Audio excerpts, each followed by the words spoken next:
If you're a power user of Claude Cowork and you're hitting your usage limits, this video is for you. I built over 30 different automations in Claude Cowork and know 5 different approaches that more advanced users can take that will get them way more out of their daily limits. A lot of the tips online are really beginner focused. These ones, however, are not. If you're comfortable with tools like NEN or Claude Code, this video is for you. Along with these tips, I'm going to show you a built-in skill that can help you manage your usage mid-conversation and show you how outside tools can actually help with usage limits, which sounds bizarre, but trust me, it works. You may be feeling the pressure to upgrade to a $100 or $200 Claude account or spend hours waiting daily for your limits to reset. This video is going to help you either save time or money. And let's jump right into tip number 1. Let me get you a quick win with your usage in probably less than 60 seconds. So with the Opus 4.8 release, Claude actually put a really cool setting within both Cowork and chat. Really, a lot of people aren't talking about it. So if you go down over here, let's imagine we have a new task that we're starting with, and we want to choose our specific model. So you can choose like Sonnet, 4.6, or 4.8. This doesn't apply to Haiku, unfortunately. But let's say we're using Sonnet 4.6. You'll notice that there is this effort mode. And it's more apparent if we go to Opus 4.8, you go to effort and we go low, medium, high, extra, or max. So if you want to use less of your usage, you may want to go to low. However, you should know that your output is not going to be as good. So I've done some testing, and honestly, low kind of outperforms medium, at least for me so far. Now, this might change here in the future as things are adopted and change in the background, and I can't control that. But low works pretty well. High is what you're going to be used by default. And then you have extra, which honestly, extra in my use cases underperformed high. And then you have max, which I think did a fantastic job, but it just really ate through their limits. Going into Sonnet side of things, you can see that you don't actually have all of these. You have a low, medium, high, and then max. You don't have that extra capability. But again, you can change that out. And then if you go to Haiku, you can see that that is actually removed over there. One weird quirk about this. So if you start a conversation, you cannot actually change the specific effort level. So once you choose something and you start this conversation or task, you are stuck with that effort level. You can't say middle conversation, well, you know what, it's time to move into low. Unfortunately, it just does not work like that. But effort levels, literally start using this with every prompt. Essentially, how people already switch between Opus, Sonnet, and Haiku, I start doing that with effort levels as well. So this next tip, I honestly debated whether I should throw this in my beginner video or keep it in the advanced. It really honestly falls in between. But if you're super familiar with skills, feel free to skip ahead because that's what we're going to be talking about over here. I promise you some of the stuff later in this video you probably haven't thought of, plus our bonus tip. But regardless, the reason why you want to utilize skills, essentially, if you go through a task multiple times in Cowork, it's always going to prompt you and ask you questions, which really starts eating into your limits. However, if you have a skill that's been built and tested, it's not going to ask you every single time. You guys can actually build out a skill. And just to show you, there's something over here called a skill creator, which creates new skills, modify, improving skills. So you can just go through a task once directly in Cowork and ask it at the very end, hey, now that you're familiar with this process, can you actually turn this into a skill? And I've done this a lot. In fact, if you go take a look at my email newsletter, I essentially built this out one time, and then I asked it to turn it into a skill. But one thing that's really interesting in the skill creator is you can actually edit your skill and improve it over time. And with this newsletter, I built a version 1, and then I constantly just updated it over time to have the version where I have right now, which was last updated May 1st, 2026. And a skill file is essentially just a bunch of instructions. And you can see I have a weekly email newsletter, 300 to 600 words. And if you want to get added to this newsletter, join our free skill community, which is going to be linked down below in the description. We send this out every single Friday, talk about AI news and other things I've kind of found out. But regardless, I have a ton of different skills over here and would highly recommend if you have any sort of repeatable process that you're doing multiple tasks, dealing with agents, turn that into a skill so that way you aren't getting prompted every single time, and it will save you guys usage because then Cowork isn't going to ask you questions. Okay, so next we're going to jump into is live artifacts. And really, you want to utilize live artifacts for things that you're just constantly researching if it's repetitive. One of the easiest use cases for this is going to be some sort of data dashboard.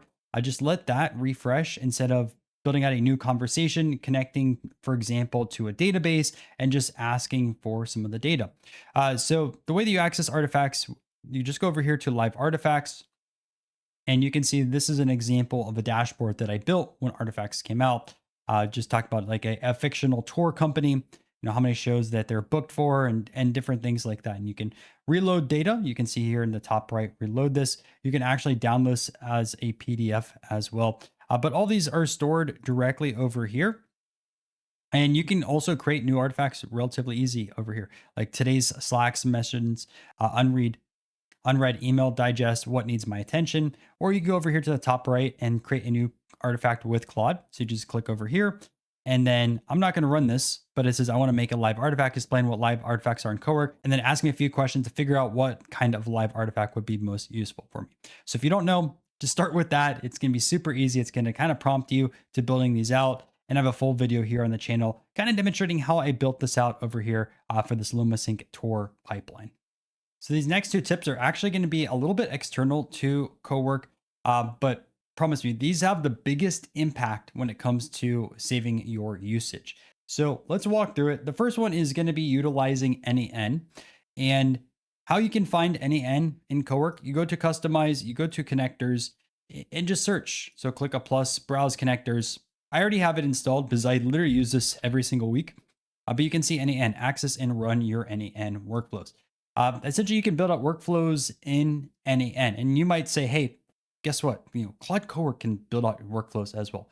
Yes and no. Like if you want audit logging, you want really complicated workflows, you're going to utilize a tool like NAN. The other thing about it is Cowork is all based off of usage limits.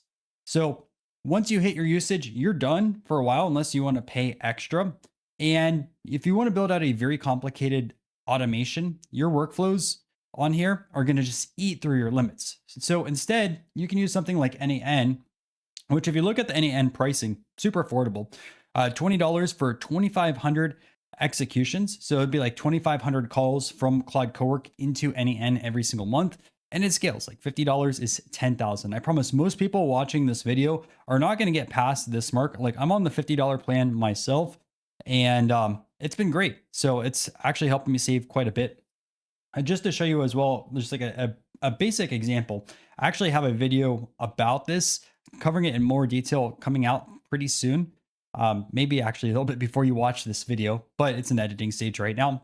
Essentially, this is a NAN workflow that would just eat through all of your tokens in Claude Cowork. What this does, and I know not everyone is like fully into like risk and things like that or fintechs, but this does research on merchants to see kind of how risky they are. And, typically at a fintech, every single month, you're going to have like a risk committee call and make determinations if you want to offboard accounts or add some sort of reserve to it. And there's a ton of steps associated with it. There's steps on like, hey, you need to research what's going on in different industries across the world. Hey, what is going on for risky merchants and what is happening on the portfolio level. So I have this workflow. It grabs all my data points across the board. We have a lot of different API calls. You can see a ton of things going on over here. And I really simplified it down for this video. We have database calls into Supabase to grab data. And then we essentially have all this going on.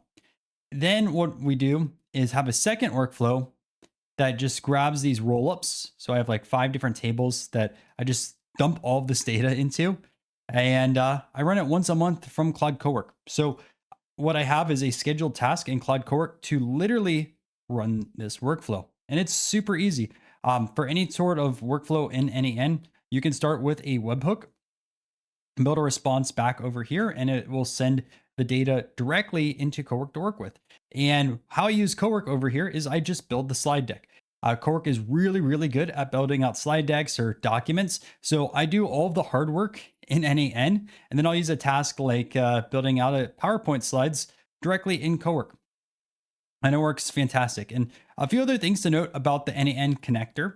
If you are interested, it can actually help you build out your very first workflow or help you improve workflows. I've used this for error handling. I've used this to set up the basics of a workflow before I start fine tuning it. I've used it to relabel nodes and add in notes. It's really, really powerful and cuts down your NAN development time as well. So utilize NAN, especially for any sort of like advanced automation. You can call directly from Cowork into NAN and then get the data sent back over here. And I just don't see a lot of people using that. And I think this is very underrated, especially as more and more people just hit their usage limits. So our last tip involves Claude in Chrome, but make sure you guys stay around because we're going to give a bonus tip shortly after. Anyways, I see a lot of people using Claude in Chrome to do web scraping. I see nothing wrong with that. Someone will ask directly in over here to use Claude in Chrome to scrape a website, or they'll just load up the Chrome extension. You can go over here and just load this up. I don't believe I'm logged in on this computer right now, but you can load this up over here and just ask a task like, hey, I want to get all these sales prices over here. However, that's just not efficient. First, Claude in Chrome is very slow at web scraping. I think it does a pretty good job, but if you want a more scalable way that just doesn't really eat through your tokens, which by the way, if you use a more expensive model, your tokens are going to really drain fast for your usage.